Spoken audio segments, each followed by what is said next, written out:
Assalamualaikum warahmatullahi wabarakatuh. Kami dari kelompok 3 ingin mempresentasikan hasil kelompok kami yaitu Information Security. Adapun dari kelompok kami ini terdapat 6 mahasiswa. Yang pertama yaitu saya sendiri, Bobi Dharma Putra, Ibu Debi Handayani, Ibu Ermina Dahmir, Bapak Prim Andariansu, Bapak Rafki Rusdian, dan Bapak Yasran Fuadi. Yang pertama itu pendahuluan. Keamanan informasi dimaksudkan untuk mencapai kerahasiaan, ketersediaan, dan integritas di dalam sumber daya informasi perusahaan. Manajemen keamanan informasi terdiri dari, yang pertama, perlindungan sehari-hari disebut manajemen keamanan informasi atau Information Security Management atau ISM. Yang kedua yaitu persiapan untuk menghadapi operasi setelah bencana disebut manajemen kesinambungan bisnis atau Business Continuity Management atau BCM. Selanjutnya, yaitu security atau keamanan. Keamanan merupakan suatu usaha untuk menghindari timbulnya atau adanya ancaman kejahatan yang akan mengganggu. Keamanan sebaiknya memiliki unsur-unsur seperti adanya proteksi, integritas, keaslian suatu data, serta memiliki hak akses. Security meliputi merancang, melaksanakan, mengupgrade, atau memantau langkah-langkah keamanan untuk melindungi jaringan komputer dan informasi dalam sebuah perusahaan atau institusi. Memastikan kontrol keamanan dan kerahasiaan file digital dan infrastruktur elektronik vital perusahaan. Selanjutnya, information security atau keamanan informasi. Keamanan informasi menggambarkan usaha untuk melindungi komputer dan non-peralatan komputer, fasilitas, data, dan informasi dari penyalahgunaan oleh orang yang tidak bertanggung jawab. Definisi ini meliputi pengutip, fax machine, dan semua jenis media termasuk dokumen kertas. Selanjutnya yaitu contoh keamanan informasi. Terdapat 5 contoh keamanan informasi. Yang pertama, physical security. Physical security ini adalah keamanan informasi yang memfokuskan pada strategi untuk mengamankan individu atau anggota organisasi, aset fisik, dan tempat kerja dari berbagai ancaman yang meliputi bahaya kebakaran, akses tanpa otorisasi, serta bencana alam. Yang kedua yaitu personal security. Personal security ini adalah keamanan informasi yang berhubungan dengan keamanan personil, biasanya saling berhubungan dengan ruang lingkup physical security. Yang ketiga yaitu operational security. Operational security ini adalah keamanan informasi yang membahas bagaimana strategi suatu organisasi untuk mengamankan kemampuan organisasi tersebut untuk beroperasi tanpa gangguan. Selanjutnya yaitu communication security. Communication security ini adalah keamanan informasi yang bertujuan mengamankan media komunikasi, teknologi komunikasi, serta apa saja yang masih ada di dalamnya. Selain itu juga kemampuan untuk memanfaatkan media dan teknologi komunikasi untuk mencapai tujuan organisasi. Yang kelima yaitu network security. Network security ini adalah keamanan informasi yang memfokuskan pada bagaimana pengamanan peralatan jaringannya, data organisasi, jaringan, dan isinya, serta kemampuan untuk menggunakan jaringan tersebut dalam memenuhi fungsi komunikasi dan organisasi. Baiklah, selanjutnya akan dijelaskan oleh rekan saya, Ibu Debi Handayani. Kepada Ibu Debi, dipersilakan. Assalamualaikum warahmatullahi wabarakatuh. Perkenalkan, saya Debi Handayani dari kelompok 3. Pada kesempatan kali ini saya akan menjelaskan tentang tujuan keamanan informasi. Tujuan keamanan informasi memiliki 3 sasaran utama.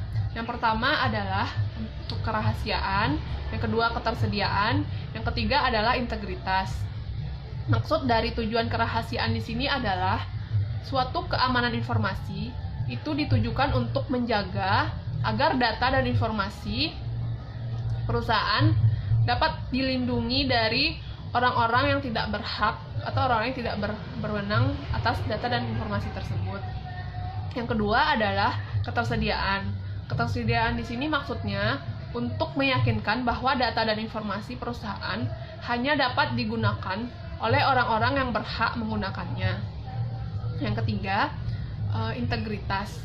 Integritas di sini maksudnya sistem informasi perlu menyediakan representasi yang akurat maupun tepat dari sistem fisik yang ditampilkannya. Manajemen keamanan informasi memiliki 2 istilah. Istilah yang pertama adalah CISSO, istilah yang kedua CIAO. Istilah yang pertama itu adalah CISSO. Istilah ini adalah singkatan dari Corporate Information System Security Officer. CISSO telah digunakan untuk orang yang berada di organisasi yang bertanggung jawab pada sistem keamanan informasi suatu perusahaan. Nah, sedangkan kalau CIAO itu yang melaporkan kepada CEO dan mengatur suatu unit jaminan informasi. Jadi suatu informasi itu terjamin atas CIAO, dijamin oleh CEO. Selanjutnya, pada era digital seperti sekarang ini, perusahaan, badan usaha, instansi pemerintah maupun instansi swasta, semuanya telah memanfaatkan teknologi dalam menunjang aktivitasnya untuk meningkatkan layanan yang lebih baik.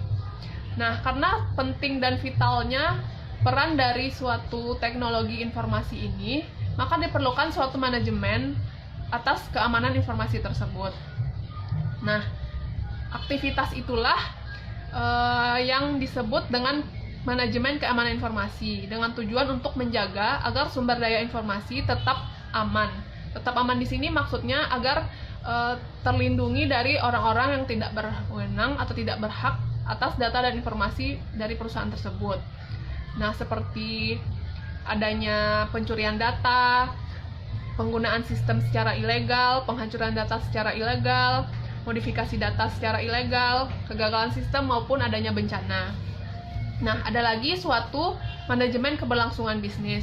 Manajemen keberlangsungan bisnis di sini maksudnya adalah suatu aktivitas untuk menjaga agar perusahaan dan sumber daya informasinya tetap berfungsi walaupun adanya bencana. Jadi, manajemen keberlangsungan bisnis ini adalah suatu aktivitas yang dilakukan setelah adanya bencana untuk menjamin keberlangsungan suatu bisnis tersebut. Selanjutnya, jabatan Direktur Keamanan Sistem Informasi Perusahaan digunakan untuk individu di dalam organisasi. Biasanya anggotanya dari unit sistem informasi yang bertanggung jawab atas keamanan sistem informasi perusahaan tersebut. Demikian penjelasan dari saya. Selanjutnya akan dipresentasikan oleh anggota kelompok 3 lainnya. Sekian, terima kasih. Assalamualaikum warahmatullahi wabarakatuh. Assalamualaikum warahmatullahi wabarakatuh. Saya Ermina Dahmir, NIM 202042256 dari kelompok 3 akan melanjutkan presentasi dari rekan kami sebelumnya tentang information security.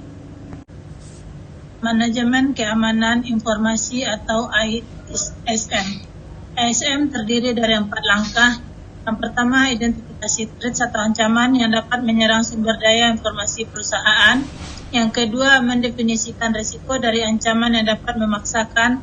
Yang ketiga, penetapan kebijakan keamanan informasi. Keempat, menerapkan kontrol yang tertuju pada risiko. Gambar 91 mengilustrasikan pendekatan manajemen risiko. Benchmark juga digunakan untuk memastikan integritas dari sistem manajemen risiko. Threat atau ancaman. Ancaman keamanan informasi adalah seseorang, organisasi, mekanisme atau peristiwa yang dapat berpotensi menimbulkan kejahatan pada sumber daya informasi perusahaan. Ancaman dapat berupa internal atau eksternal, disengaja atau tidak disengaja. Gambar 92 memperlihatkan tujuan keamanan informasi dan bagaimana keamanan informasi diberlakukan terhadap 4 jenis risiko, yaitu ancaman internal dan eksternal, disengaja dan tidak disengaja. Vulnerability, risiko. Tindakan tidak sah yang menyebabkan risiko dapat digolongkan ke dalam 4 jenis, yaitu 1. Pencurian dan penyingkapan tidak sah, 2. Penggunaan tidak sah, 3. Pembinasaan dan pengingkaran, 4. Layanan yang tidak sah, dan modifikasi yang tidak sah. Tingkat-tingkat risiko ada beberapa macam, yaitu pertama, dampak minor yang menyebabkan gangguan tertentu pada operasional harian perusahaan. Selanjutnya, dampak signifikan yang menyebabkan kerusakan signifikan dan merugikan tetapi perusahaan masih dapat bertahan. dan yang paling parah menghentikan bisnis perusahaan atau mengurangi kemampuan operasional perusahaan. Demikian presentasi saya. Selanjutnya akan dilanjutkan oleh teman saya Prim Andariansu. Terima kasih. Assalamualaikum warahmatullahi wabarakatuh.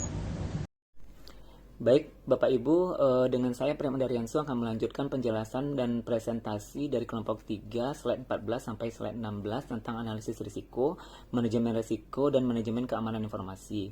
Untuk slide 14 berbicara tentang analisis risiko. Kembali kita menjemput tentang pengertian risiko. Pada kasus ini, risiko dapat kita katakan sebagai suatu umpan balik negatif yang timbul atas adanya suatu kegiatan atau aktivitas dengan probabilitas yang berbeda-beda untuk setiap kegiatan. Risiko ini pada dasarnya tidak dapat dihilangkan. Setiap kegiatan atau aktivitas itu pasti memiliki risiko. Tetapi risiko tersebut dapat dimitigasi atau diminimalisir dampaknya terhadap suatu kegiatan. Nah, untuk analisis risiko ini ada beberapa langkah yang mesti kita lakukan. Diantaranya yang pertama yaitu mendeskripsikan risiko. Mendeskripsikan risiko ini artinya kita menerjemahkan bentuk-bentuk risiko apa saja yang akan mungkin timbul terhadap suatu kegiatan yang akan terjadi dalam suatu kegiatan yang akan terjadi atau aktivitas yang kita laksanakan. Yang kedua, menemukan sumber-sumber risiko. Apabila kita sudah mengetahui sumber risiko di mana risiko itu akan terjadi, maka kita akan fokus terhadap aktivitas atau kegiatan tersebut. Nah, yang ketiga, langkah yang ketiga kita melihat tingkat keparahan risiko. Risiko dapat dibagi-bagi tingkat keparahannya mulai dari tingkat yang low, medium, atau high, dan penanganan dari setiap tingkatan tersebut tentunya akan berbeda-beda pula. Nah, langkah berikutnya mengontrol yang diterapkan pada risiko, kontrol atau pengawasan terhadap aktivitas yang diterapkan terhadap risiko. Langkah berikutnya yaitu mengetahui pemilik risiko. Bagian atau aktivitas mana yang memiliki risiko-risiko tersebut, kita akan fokus untuk menangani atau memitigasi risiko-risiko yang kemungkinan terjadi yang dapat mengganggu aktivitas atau bisnis dari perusahaan. Dan langkah yang keenam yaitu tindakan yang direkomendasikan untuk memitigasi risiko tersebut. Nah, tindakan ini direkomendasikan oleh tim terkait atas risiko yang muncul dalam suatu kegiatan yang dapat mengganggu aktivitas dari kegiatan tersebut.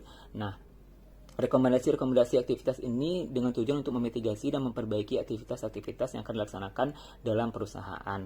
Dan langkah berikutnya yaitu menentukan kerangka waktu yang direkomendasikan untuk menangani risiko tersebut. Dalam penanganan atau memitigasi risiko tersebut, tim perlu melakukan atau merancang waktu yang dapat ditentukan berapa lama atas revisi suatu aktivitas tersebut dengan guna dan tujuan untuk memitigasi risiko yang akan terjadi. Nah, selain waktu, langkah berikutnya yaitu melakukan atau menentukan suatu aktivitas, suatu tindakan yang dilakukan untuk memitigasi atau mengurangi risiko tersebut. Misalnya, dalam suatu kegiatan ada beberapa langkah yang akan menyebabkan timbulnya suatu risiko, tetapi langkah tersebut tidak memiliki atau tidak prinsipal untuk dikeluarkan dari suatu aktivitas, maka aktivitas tersebut dapat dipangkas sehingga risiko yang mungkin akan terjadi dapat dimitigasi. Untuk penjelasan slide selanjutnya, slide 15 tentang manajemen risiko.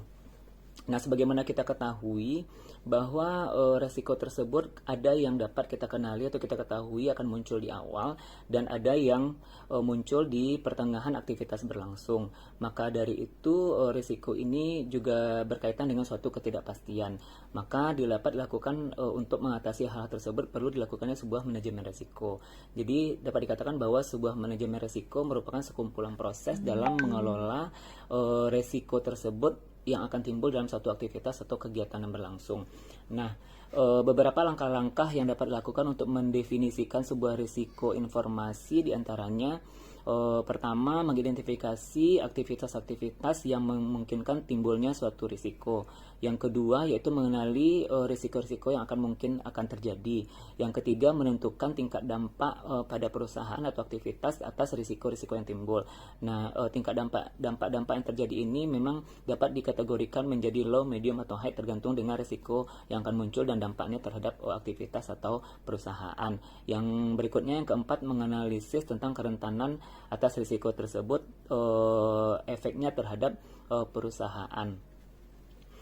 Nah, dalam hal tersebut, jadi dapat juga disimpulkan bahwa sebuah manajemen risiko bukanlah sebuah produk, melainkan sekumpulan proses yang harus dilakukan mengikuti siklus-siklus aktivitas sebuah perusahaan guna menanggulangi risiko-risiko yang mungkin timbul.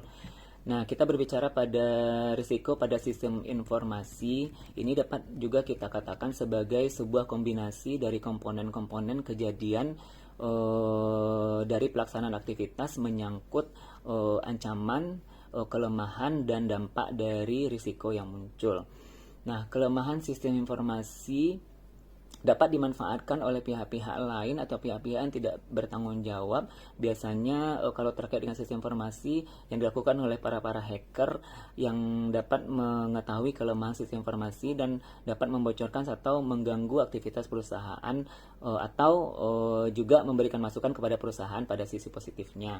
Nah, sedangkan kelemahan-kelemahan yang bersifat dapat mengancam aktivitas sebuah perusahaan ini dapat dimanfaatkan oleh pihak lain sebagai suatu penilaian atau pengaruh ancaman yang dilakukan dan dapat merusak atau mengganggu jalannya suatu organisasi dengan memanfaatkan kelemahan-kelemahan sistem dilakukan oleh para pihak-pihak yang tidak bertanggung jawab.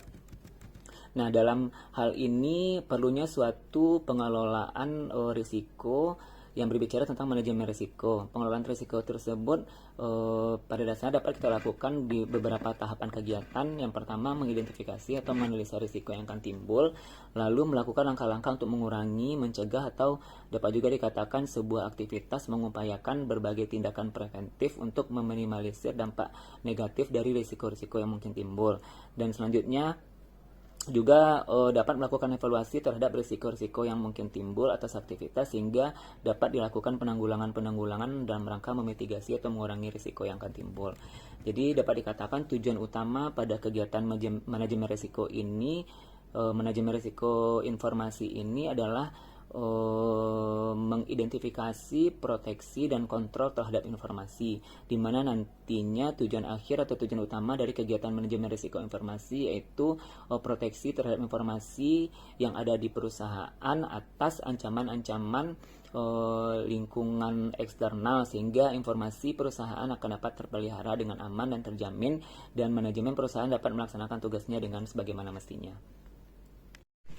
Untuk slide selanjutnya, slide 16 berbicara tentang manajemen keamanan informasi. Di sini manajemen keamanan informasi merupakan suatu aktivitas untuk menjaga agar sumber daya informasi tetap aman dan terjaga integritas, kerahasiaan, dan ketersediaannya sehingga dapat meminimalisir kerugian apabila terjadi hal-hal yang tidak diinginkan oleh perusahaan. Dan manajemen keamanan informasi ini dimaksudkan untuk mencapai sebuah atau menjaga sebuah kerahasiaan, ketersediaan, dan integritas dari data-data atau sumber daya informasi yang ada di perusahaan. Nah, untuk manajemen keamanan informasi ini, perusahaan dapat menetapkan sendiri prosedurnya atau dapat melakukan sebuah studi banding atau benchmark dalam rangka menetapkan langkah-langkah dalam menjaga manajemen keamanan informasi sebuah perusahaan. Apabila perusahaan menetapkan sendiri manajemen keamanan informasinya, dapat menerapkan langkah-langkah. Yang pertama, mengidentifikasi ancaman atau kemungkinan risiko yang muncul. Dengan adanya identifikasi, berarti perusahaan mampu untuk melakukan tindakan-tindakan preventif agar risiko dapat dikurangi atau dimitigasi.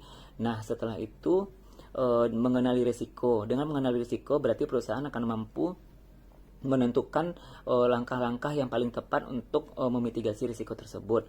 Dan yang selanjutnya, menetapkan kebijakan keamanan informasi. Setelah diidentifikasi risiko, mengenali risiko, maka perusahaan atau tim menetapkan kebijakan keamanan informasi guna menjaga sumber daya informasi yang ada di perusahaan. Dan setelah itu terlaksana, tim pengawasan tetap berfungsi sebagaimana tupoksi yang telah ditetapkan, melakukan atau menerapkan pengawasan terhadap keamanan informasi perusahaan dengan memperhatikan risiko-risiko yang mungkin muncul di awal ataupun di pertengahan, bahkan bisa di akhir aktivitas sebuah perusahaan. Dan sistem manajemen keamanan informasi juga dapat kita peroleh dengan melakukan studi banding atau benchmark kepada perusahaan sejenis dengan meminta masukan dan ide-ide atas penanganan atau pengelolaan risiko demi keamanan informasi dari sebuah perusahaan. Dan itu dapat dilakukan dengan menetapkan kebijakan atau meniru atau meminta contoh dari kebijakan keamanan informasi perusahaan sejenis yang dapat diterapkan serupa di perusahaan yang kita pimpin. Juga tidak lupa menetapkan sebuah pengawasan atau kontrol atas manajemen keamanan informasi agar sumber daya informasi perusahaan dapat terjaga dengan baik dan semua fungsi aktivitas bisnis yang ada di perusahaan dapat terlaksana sebagaimana mestinya. Baik, untuk slide selanjutnya mungkin akan dapat dijelaskan oleh rekan kami. Sekian dari saya. Assalamualaikum warahmatullahi wabarakatuh. Baik, Bapak Ibu, pada sesi berikut izinkan saya memperkenalkan diri. Nama Raffi Rusdian, NIM 2020422066. Di sesi ini saya akan menyampaikan presentasi mulai dari halaman 17 sampai halaman 20. Dimulai dengan halaman 17 itu tentang kebijakan keamanan informasi. Kebijakan keamanan dapat diimplementasikan dengan menggunakan pendekatan 5 fase berikut. Fase 1, inisiasi proyek. Fase 2, pengembangan kebijakan. Fase 3, konsultasi dan persetujuan. Fase 4, kesadaran dan pendidikan. Fase 5, sosialisasi kebijakan. Hal ini bisa dilihat pada gambar di samping, urutan fase-fasenya dari fase 1 sampai fase ke-5. Kemudian kebijakan itu dikembangkan untuk 1. Keamanan sistem informasi itu sendiri. Yang kedua, kontrol akses sistem. Yang ketiga, keamanan personil.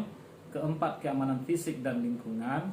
Yang kelima, keamanan telekomunikasi. Keenam, klasifikasi informasi. Yang ketujuh, perencanaan kelangsungan bisnis. 8, akuntabilitas manajemen. Serta terakhir, nomor 9, kebijakan ini didistribusikan kepada karyawan sebaiknya secara tertulis dan dalam program pendidikan dan pelatihan.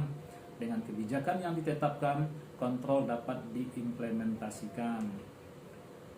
Sementara untuk kontrol adalah mekanisme yang diterapkan untuk melindungi perusahaan dari risiko atau meminimalkan dampak risiko tersebut pada perusahaan.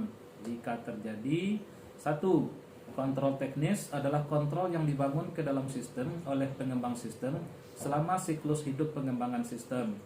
2. Kontrol akses adalah dasar untuk keamanan terhadap ancaman oleh orang yang tidak berwenang atau tidak bertanggung jawab. 3. Sistem deteksi penyusupan mencoba mengenali upaya untuk melanggar keamanan sebelum memiliki kesempatan untuk menimbulkan kerusakan-kerusakan di sistem. Hal ini mungkin seperti yang kita kenal selama ini, ada yang disebut sebagai hacker. Terakhir, tentang akses kontrol. Akses kontrol ini yang pertama, identifikasi pengguna.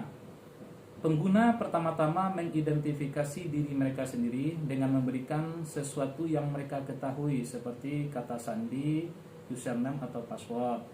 2. Autentikasi pengguna.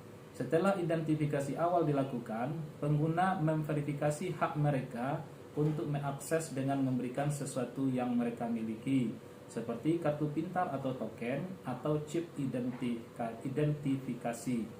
3. Otorisasi pengguna.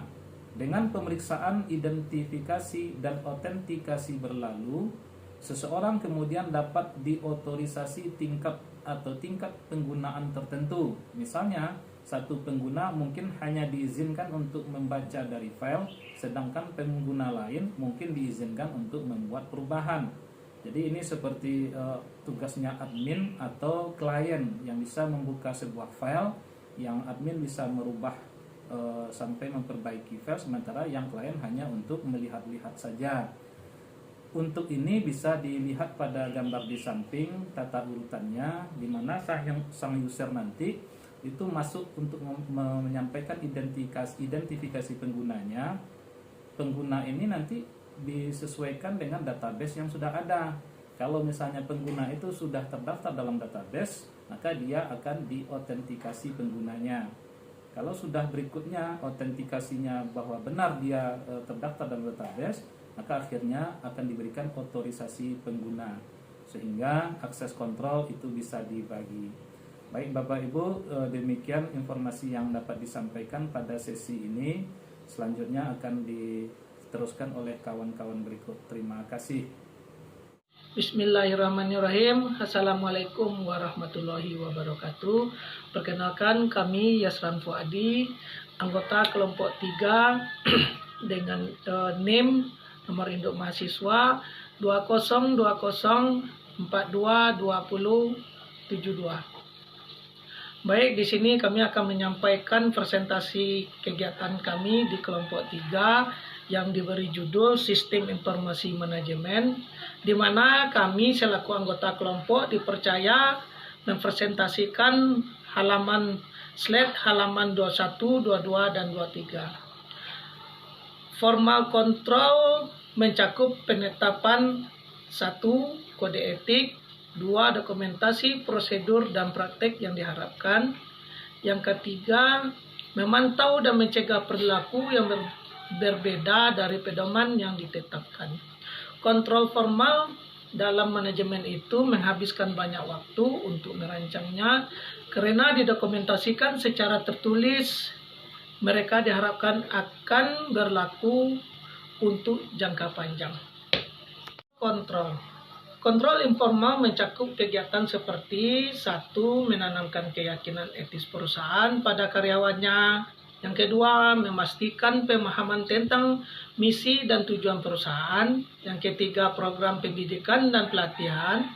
Yang keempat, program pengembangan manajemen. Kontrol ini dimaksudkan untuk memastikan bahwa karyawan perusahaan memahami dan mendukung program keamanan. Perspektif penempatan manajemen keamanan informasi perusahaan. Yang pertama, perusahaan harus menerapkan kebijakan manajemen keamanan informasi sebelum menerapkan kontrol. Yang kedua, kebijakan tersebut dapat didasarkan pada identifikasi ancaman dan risiko atau pada pedoman yang diberikan oleh pemerintah dan asosiasi industri. Yang ketiga atau yang terakhir yaitu perusahaan menerapkan kombinasi kontrol teknis, formal dan informal yang diharapkan menawarkan tingkat keamanan yang diinginkan dalam parameter biaya dan sesuai dengan pertimbangan lain yang memungkinkan perusahaan dan sistemnya berfungsi secara efektif. Mungkin ini penyampaian kami dari kelompok 3. Banyak maaf. Wabillahi taufiq wal hidayah. Assalamualaikum warahmatullahi wabarakatuh.